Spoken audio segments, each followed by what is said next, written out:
रक्षा मंत्रालय की defence acquisition council ने सेनाओं के आधुनिकीकरण के लिए 79,000 करोड़ के रक्षा सौदों को मंजूरी दे दी है।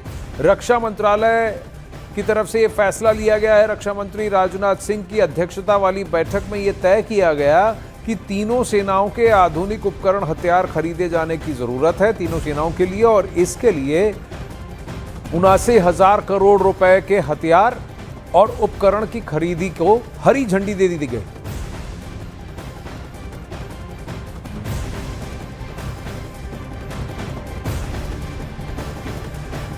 कुछ दिन पहले ही ये बात उठाई गई थी और की आवश्यकता होगी कि ऑपरेशन सिंदूर के बाद एक समीकरण सभी फौजों के अंदर लिया गया और कहा गया कि आधुनिकीकरण की आवश्यकता है और आगे के युद्ध की तैयारी के लिए कई सारे नए उपकरण और रक्षा सामग्री लेने की आवश्यकता है। हथियारों की भी नई खेप की आवश्यकता जताई गई थी और इसके लिए अब 79,000 करोड़ रुपए तक की लागत को हरी झंडी दे दी गई है। इस राशि को हरी झंडी दे दी गई है कि तो इतने सारे परचेसेस, और ये तीनों सेनाओं के लिए है। बता दें आपको कि हाल ही में कंगाल पाकिस्तान ने भी अपने सैन्य बल को बढ़ाने के लिए कहीं से पैसे जुटाए, आईएमएफ के द्वारा दी गई भीख का भी पैसा उठा लिया और अपने आधुनिकीकरण की तरफ वो बढ़ा है।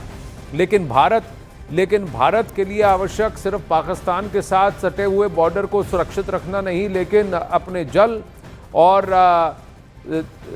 जल के बॉर्डर्स, समुद्र के बॉर्डर्स। अमिताभ सिन्हा हमारे साथ जुड़ रहे हैं, और ईस्टर्न साइड में भी जो बॉर्डर्स हैं चीन के साथ और बांग्लादेश के साथ, इन सभी बॉर्डर्स को और सुदृढ़ मजबूत करने की आवश्यकता है। म्यांमार भी है, काफी बड़ा दायरा है जिसको कि बचा के रखना है, और आगे के वॉर्स के लिए अमिताभ ये तैयारी की गई है कि 79,000 करोड़ रुपए की खरीद को हरी झंडी दे दी गई है। कुल मिला के एक ही शब्दों में आनंद कहा सकता, मैसिव है, मैसिव। पिछली बार ऑपरेशन सिंदूर में हमने देखा पिनाका का जो दंश था पाकिस्तान ने झेला। हमने देखा कैसे ड्रोन के सिस्टम ने काम किया, कैसे हमने ड्रोन को गिराया। तो ये 79,000 करोड़ का जो डिफेंस का एक्विजिशन काउंसिल का ये जो एक्सेप्टेंस है, ये प्रस्ताव जिनको पारित किया है, मुझे लगता है रक्षा मंत्री राजनाथ सिंह के नेतृत्व में, प्रधानमंत्री मोदी के नेतृत्व में एक बहुत बड़ी उपलब्धि है हमारे सैन्य ताकत के लिए।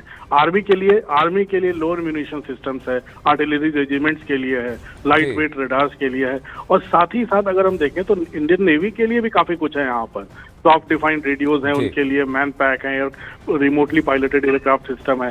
एयरफोर्स के लिए भी ऐसा नहीं है कि एयरफोर्स के लिए कुछ नहीं है। तो मुझे लगता है तीनों सेनाओं को की जरूरतों को ध्यान में रखते हुए और हर समय छोटी छोटी चीजों की किल्लत न हो, दिक्कतें न हो, इन सब को ध्यान में रखते हुए ये बहुत बड़ी मंजूरी दी है डिफेंस एक्विजिशन काउंसिल ने और राजनाथ सिंह के नेतृत्व में आज सुबह में। तो मुझे लगता है आनंद, आने वाले दिनों में और ताकत बढ़ने वाली है जी। और बजट से पहले इसका ऐलान हो गया है, तो ऐसा भी नहीं कि बजट का इंतजार किया गया और कहा गया कि उसमें घोषणा की गई है। उससे पहले ही जो टाइम पे करना है और साल के अंत में और अगले साल के शुरू होने से पहले ही इतनी बड़ी राशि की घोषणा की इसको हरी झंडी दिखा दी गई है। धन्यवाद अमिताभ।